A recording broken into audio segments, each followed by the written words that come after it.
ठाकुर जी को वृंदावन से गए 100 वर्ष हो गए थे, और याद आती है ठाकुर जी को वृंदावन की बहुत। सब लोग इधर देखो, ध्यान से सुनो। 100 वर्ष बाद ठाकुर जी कुरुक्षेत्र गए हैं, और वहां ग्रहण काल के समय पर ठाकुर जी यज्ञ करने गए हैं द्वारिका से। सब अपनी पटरानियों के साथ द्वारिका पहुंचे, कुरुक्षेत्र आए सूर्य ग्रहण के समय पर। ब्रजवासी जब से ठाकुर जी गए तब से कहीं नहीं गए, लेकिन इस बार ब्रजवासियों ने सबने मन बनाया कि लाला के गए 100 वर्ष है गए, लाला तो आए हो नहीं, बाबा अब हम कहा करें।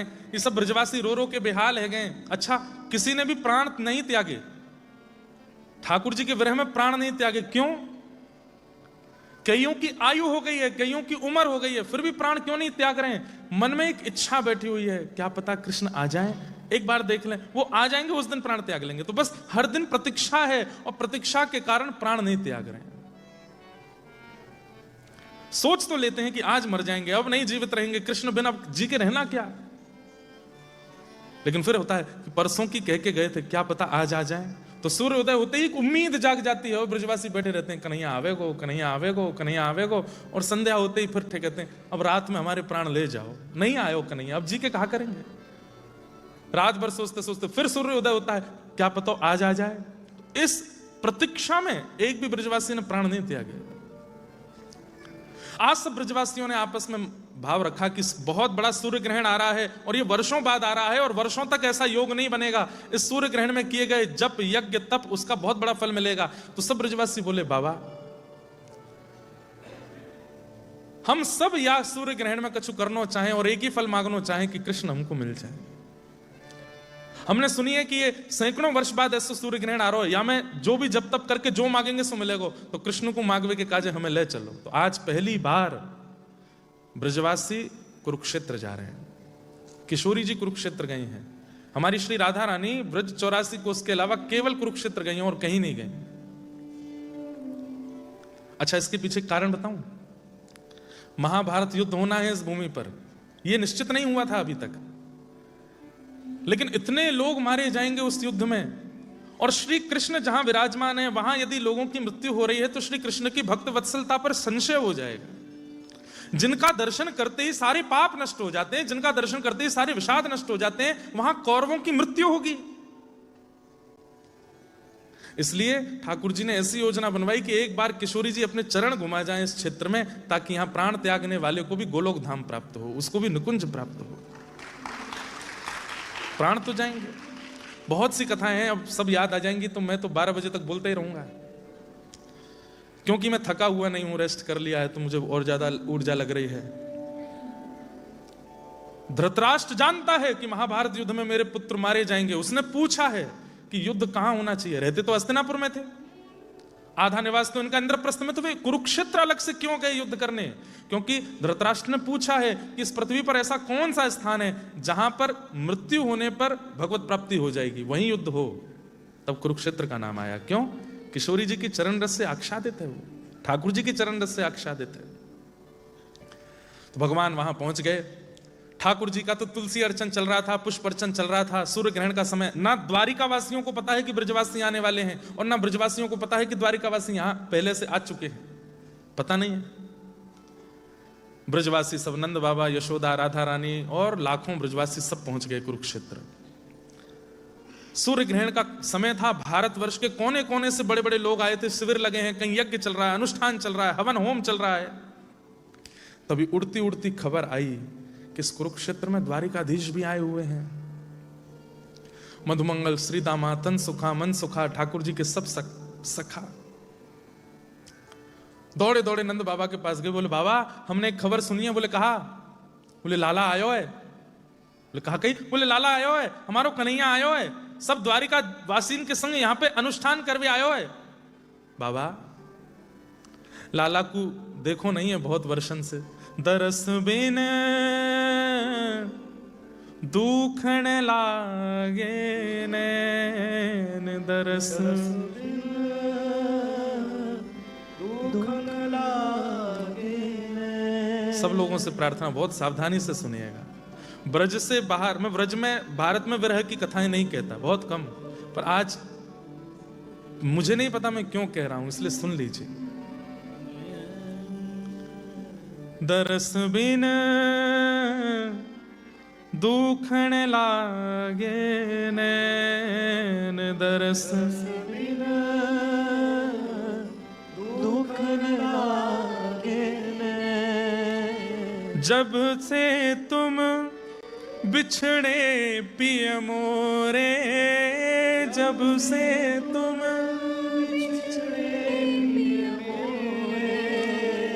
कबहु न पायो चैन,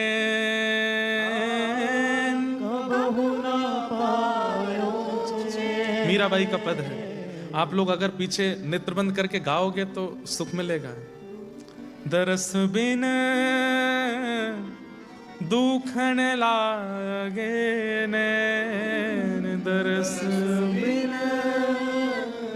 दुखण लागे, सबद सुनत मेरी छतिया कांपे, सबद सुनत मेरी छतिया कांपे। बंधुओं, इस पद को वही समझ सकता है जिसने अपने जीवन में विरह का अनुभव किया होगा, बहुत व्याकुल रहा होगा, बहुत पीड़ा का अनुभव जिसने किया होगा, ठाकुर जी से मिलने में जो बहुत विक्षोभ का अनुभव जिसने किया होगा, वही इस पद को समझ सकता है। जब किसी की याद में व्याकुल होते हैं ना, कोई उसका नाम भी बोल देता है ना, तो शरीर के रोंगटे खड़े हो जाते हैं। एडिलेड में अभी कथा थी तो वहां मैंने 8 प्रकार के सात्विक भावों के बारे में चर्चा की थी कि भक्त के अंदर कुछ लक्षण दिखने लगते हैं और वो उसी के अंदर दिखते हैं जिसके अंदर विरह होगा। जो ठाकुर जी के दर्शन करना चाहता है पर दर्शन कर नहीं पाता, धाम जाना चाहता है पर जा नहीं पाता, कथा सुनना चाहता है लेकिन बहुत बाउंडेशन से नहीं जा पाता, प्रसाद पाना चाहता है लेकिन नहीं मिलता। और मुझे ऐसा लगता है ये सारे लक्षण यहां रहने वाले लोगों को तो बहुत ज्यादा होते हैं। वो जब चाहें तब ब्रज नहीं जा सकते, वो जब चाहें तब गुरु का दर्शन नहीं कर सकते, वो जब चाहें तब प्रसाद नहीं पा सकते। विरह कैसा होता है कि कोई नाम भी ले दे प्रेमी का तो कांप जाते हैं हम। मन तो होता है कि उठ के चले जाएं यहां से, कोई बोले ना उनके बारे में, नहीं तो हम कुछ कर नहीं पाएंगे। लेकिन नाम इतना अच्छा लगता है कि सुनने का मन होता है कि और बोल दो। शब्द सुनत मेरी छतिया कांपे, शब्द सुनत मेरी छतिया कांपे, पर मीठे लागे बैन, मीठे लागे बैन। मीरा के प्रभु कब रे मिलोगे, मीरा के प्रभु कब रे मिलोगे, दुख मेटन सुख देन हो, दुख मेटन सुख देन, दरस बिन दुखण लागे नैन, दरस बिन दुखण लागे नैन। ब्रजवासी जाकर के नंद बाबा से बोले, बाबा लाला आयो यहाँ पे, कुछ योजना बनाओ ना, हम दर्शन करवे चलें। तो नंद बाबा भी बड़े उत्सुक हो गए, अच्छा लाला आयो है? बोले हाँ। अरे यशोदा मेहर सुन तो, एक खबर है। बोले कहा? हमारो कन्हैया, हमारो लाला, हमारो गोपाल 100 वर्ष बाद अब हमें मिलवे वारो है। यशोदा मैया के तो प्रेम आश्रु छूटने लगे, बिल्कुल शरीर कांपने लगा। और नंद बाबा ने जाके संभाला। यशोदा मैया बोली कैसे मिलेगो? बोले हमने सुनी है बहु कुरुक्षेत्र आयो भयो है। यशोदा मैया बोली मुख ले चलो। मुख अब तो छटपटाने लगी, जैसे जल बिन मछली, वैसे ले चलो, मुख ले चलो। 200 वर्ष की अवस्था हो गई है यशोदा मैया की। नंद बाबा लेके जा रहे हैं, पर बीच रास्ते में पूछते जा रहे हैं, अरे मधुमंगल? बोले हाँ। कहीं ऐसा तो नहीं है लाला हमको भूल गए हो? कहीं ऐसा तो नहीं है अब द्वारिका को राजा बन गए हो, हम बूढ़े माँ बाप को नहीं जानते हो, और हम तो वाकई वास्तविक माँ बाप हैं भी नहीं? मधुमंगल बोले नहीं, मैं अपने कन्हैया के बारे में सब सुन सकूं, पर मैं एक बात जानूं। बोले कहा? वो हम ब्रजवासी तो बहुत प्रेम करे, वो भले ही राजा बन गए हो, भले ही वाकई 16,000 ब्याह है गए, भले ही वो देव की वसुदेव को लाला है, लेकिन नंद बाबा यशोदा आप जो हैं वैसे कोई ना ऐसा के वाक्य काजे। बोले भाई पता तो होगी ना कि हम कौन है। बोले पता होगी, आप चलो तो। जैसे ही द्वारिका के शिविर में पहुंचे, कुंभ की तरह शिविर लगा था, लाखों यदुवंशी वहां यज्ञ कर रहे थे। मधुमंगल ने जाकर के देखा तो हजारों ब्राह्मण चारों तरफ से घेर करके पुष्प अर्चन कर रहे हैं और बीच में रत्न सिंहासन पर द्वारिकाधीश बैठे नेत्र बंद करके, ग्रहण चल रहा है। इतनी भीड़ थी कि कोई पहुंचा नहीं सकता वहां तक। तभी नंद बाबा यशोदा दोनों ने जैसे ही लाला को देखा, यशोदा मैया तो वहीं मूर्छित होने लगी। क्यों? क्योंकि श्री कृष्ण बंधुओं 16 वर्ष से ऊपर की अवस्था श्री कृष्ण की होती ही नहीं है, वो सदा 16 वर्षीय रहते हैं। ठाकुर जी के भले ही 16,108 ब्याह हो गए, पुत्र हो गए, पौत्र हो गए, परपौत्र हो गए, लेकिन श्री कृष्ण आज भी देखने में 16 वर्ष के ही लगते हैं। क्यों? उनके रेशे नहीं आते, मूछ दाढ़ी नहीं आती, वो सदा कुमार ही रहते हैं, युवा नहीं होते। ठाकुर जी सदा कुमार अवस्था में रहते हैं। ठाकुर जी का रूप देख करके यशोदा मैया तो बिल्कुल मोहित हो गई। कैसे जामे कन्हैया के पास, इतने भीड़ खड़ी है। तभी दूर से मधुमंगल ने अपने मुख पर हाथ रख के जोर से आवाज लगाई, कन्हैया। और वहां तो कोई द्वारिकाधीश बोल रहा है, कोई जगत पिता बोल रहा है, कोई जगन्नाथ बोल रहा है, अनेक अनेक नामों से ठाकुर जी का, और स्पष्ट नाम नहीं बोलते, राजाधिराज, देवकी नंदन, वसुदेव नंदन, बहुत सारी उपाधियां लगाते हैं आगे। लेकिन कोई बीच में बोल गया कन्हैया। इतने स्पष्ट बोलने की सामर्थ्य, बिना उपाधियों के बोलने की सामर्थ्य केवल प्रेमी की होती है। उस ग्रहण काल में ठाकुर जी के नेत्र खुल गए और बस कान ढूंढने लगे ये स्वर कहां से आया है। और तभी दृष्टि पड़ी तो दूर मधुमंगल खड़ा अपने भुजाएं हिला रहा था। ठाकुर जी ने देखा वो भी वयोवृद्ध हो गया है। लाला मैया आई है। और ये शब्द सुनते ही तो ठाकुर जी अपने सिंहासन पर खड़े हो गए। सब ब्राह्मण विप्रजन लगे हैं वहां अर्चन करने में और ठाकुर जी व्याकुल हो रहे हैं, मार्ग दो, मार्ग दो, कहां है मैया। और जैसे ही नंद बाबा और यशोदा मैया दूर से ठाकुर जी को दिखाई दिए,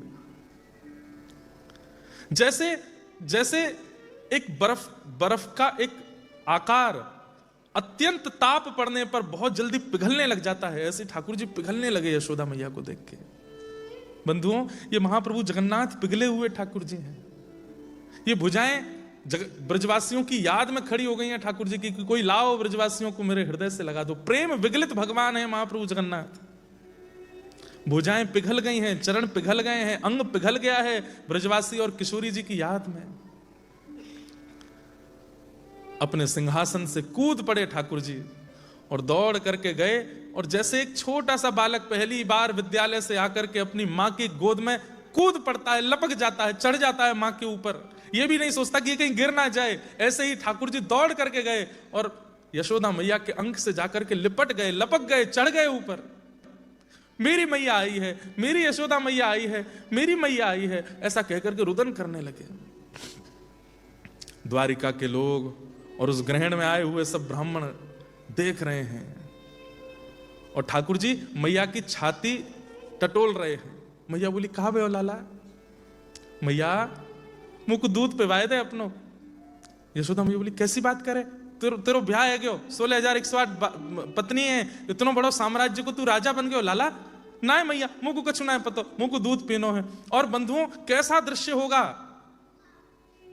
150-200 वर्ष की यशोदा मैया की गोद में नन्हे से लाला की तरह लेट गए ठाकुर जी और उनका दुग्ध पान कर रहे हैं।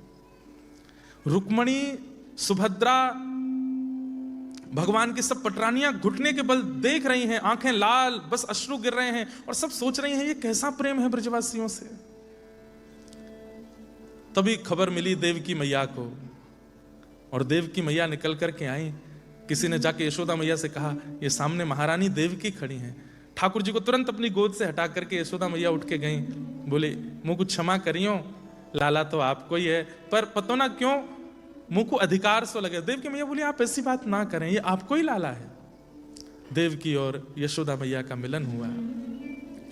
ठाकुर जी एकांत में ले गए यशोदा मैया को, अपने पूरे परिवार से मिलाए। ये मेरी बड़ी पत्नी है, ये मेरी बीच की पत्नी, ये छोटी पत्नी, सब आशीर्वाद ले रहे हैं। तभी किसी ने ठाकुर जी के कान में कहा, मधुमंगल श्रीदामा में से किसी ने कहा कि किशोरी जी भी आई हैं, और किशोरी जी की बात सुनते ही ठाकुर जी रोक नहीं पाए स्वयं को।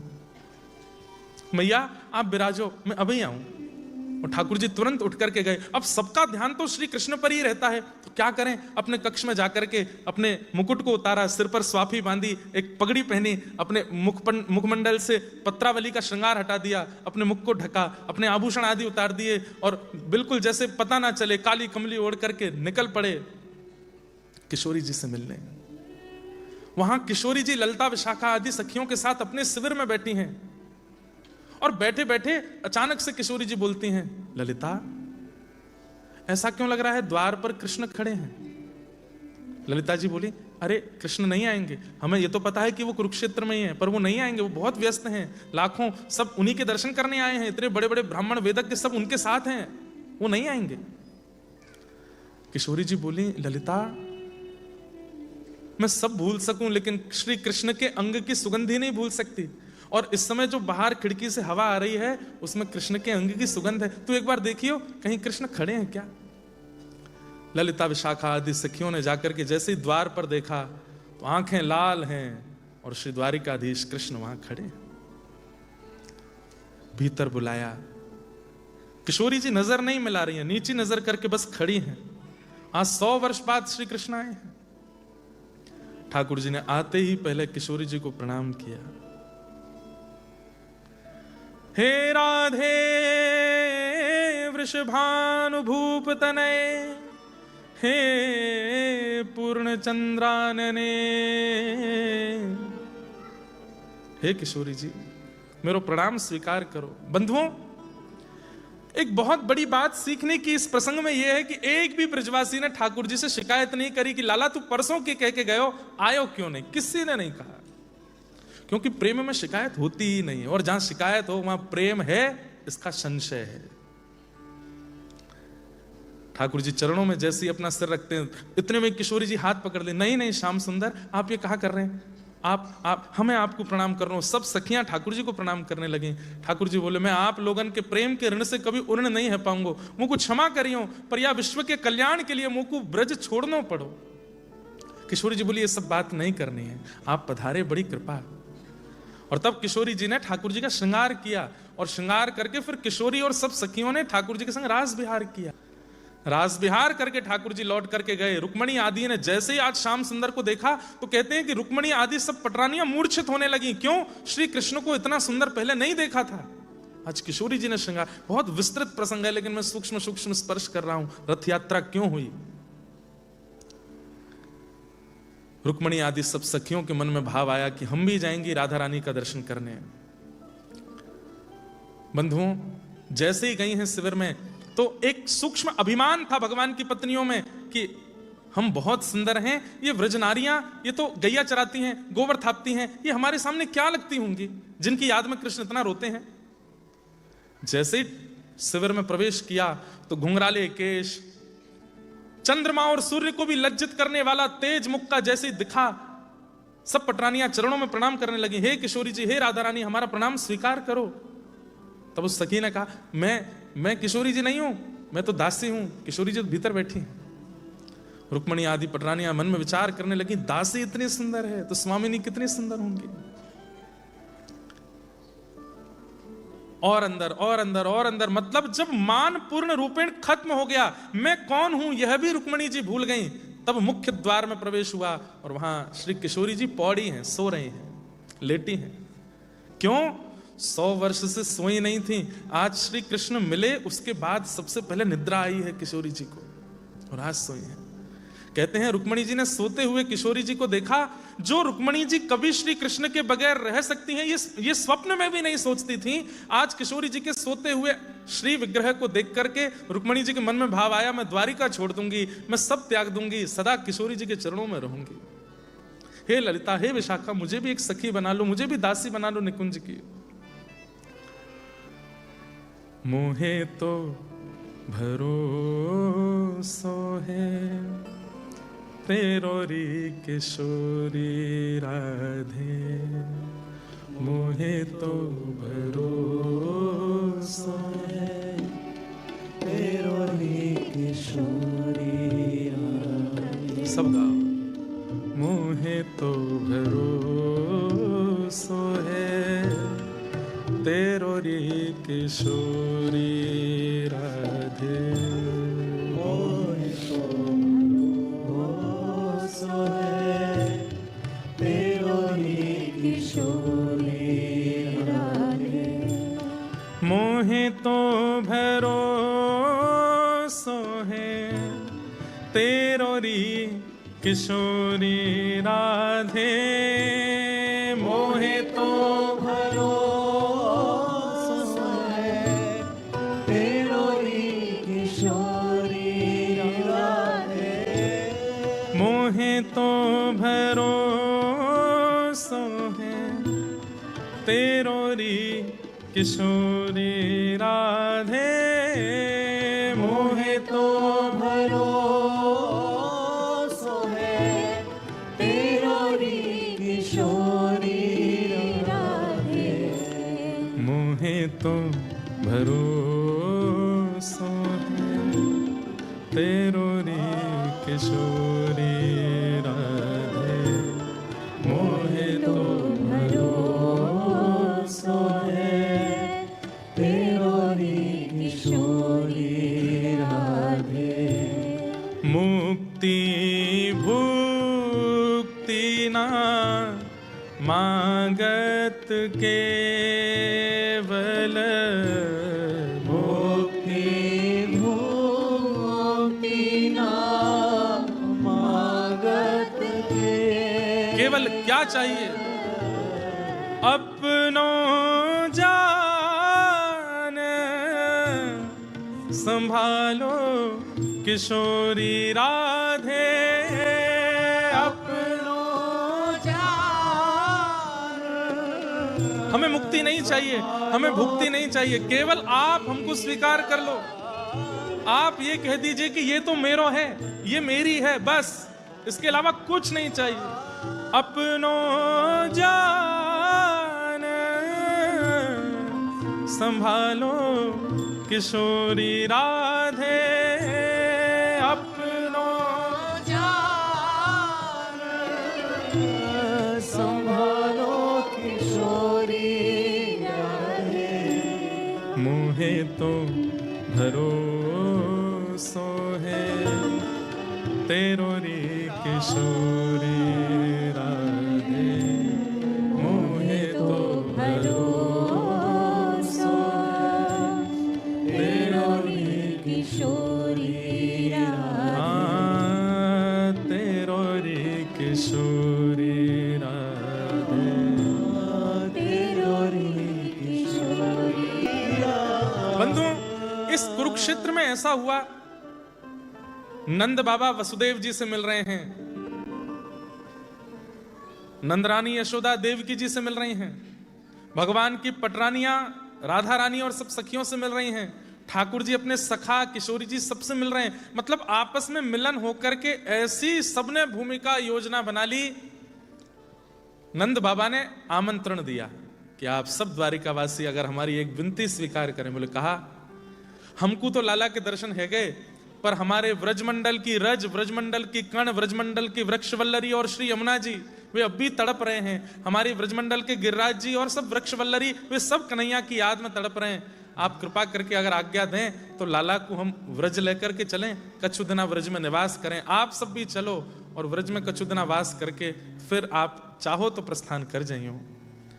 और इस पर स्वीकृति जैसे ही हुई, सब ब्रजवासी आनंद में भर गए और महाराज सोचने लगे क्या करें क्या करें। तब सब ब्रजवासियों ने रथ का निर्माण किया, चक्के का निर्माण किया, रथ का निर्माण किया, शिखर का निर्माण किया, सुंदर सुंदर उसमें सब पुष्प लगाए, पत्र लगाए, वस्त्र लगाए, रंग रोगन किए, सुंदर इतना अद्भुत रथ बनाया। उसमें श्याम सुंदर विराजमान हुए, बलभद्र जी विराजमान हुए, सुभद्रा जी विराजमान हुए। सब द्वारिका के लोग जहां जहां कोई पैदल चल रहे हैं, कोई घोड़ों पर चल रहे हैं, कोई हाथी पर चल रहे हैं, कोई रथ में बैठे हैं, और ब्रजवासी और कई द्वारिकावासी भी मिल करके खींच करके ठाकुर जी के रथ को वृंदावन की ओर लेकर के जा रहे हैं। तो जब रथ यात्रा हो रही थी, होती तो इंद्रद्युम्न और गुंडीचा के लिए, लेकिन जैसे ही वहां चैतन्य महाप्रभु पहुंचे, महाप्रभु जी श्री राधा कृष्ण मिलित तनु है। कृष्ण विरह में श्री किशोरी जी चैतन्य महाप्रभु के रूप में रहती हैं। एक अद्भुत लीला है। आपने जैसे रथ पर आरूढ़ होते हुए श्याम सुंदर को देखा, तब आपने इस कथा का प्रचार किया कि अरे ये श्री मंदिर तो द्वारिका है और गुंडीचा वृंदावन है। हम सब ब्रजवासी खींच करके महाप्रभु जगन्नाथ को वृंदावन लेकर के जा रहे हैं। गुंडीचा यशोदा मैया है और ठाकुर जी अपनी यशोदा से मिलने के लिए जा रहे हैं। इस भाव से महाप्रभु जगन्नाथ जी की रथ यात्रा होती है।